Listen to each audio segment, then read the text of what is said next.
અરવલ્લી જિલ્લાની અંદર સતત બીજા દિવસે આઈટી વિભાગનું મેગા જે રેડ ઓપરેશન છે તે પણ ચાલી રહ્યું છે. આપને દ્રશ્યો બતાવી રહ્યા છે મોડાસા સર્કિટ હાઉસના, કે જ્યાં આગળ મોટા ભાગેના જે આઈટી વિભાગના જે અધિકારીઓ છે અધિકારીઓ અહીંયા રોકાયેલા છે. સાથે સાથ આપણે જણાવી દઈએ કે જે મોટા બિલ્ડર્સ છે, વેપારીઓ છે, તેમની પૂછપરછ ચાલુ છે.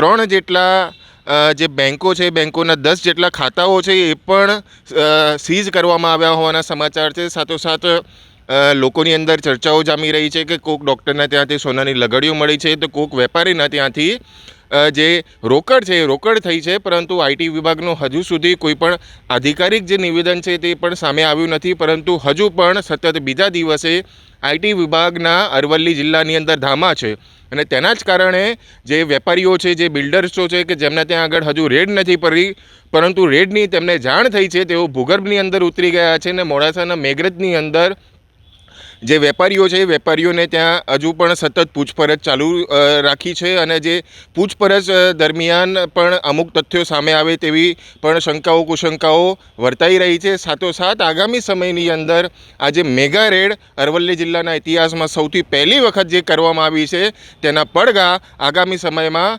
બહુ પડછણ પડશે તેવી પણ શક્યતાઓ સેવાઈ રહી છે. મહર્ષ ઉપાધ્યાય, અરવલ્લી, ન્યૂઝરૂમ ગુજરાત.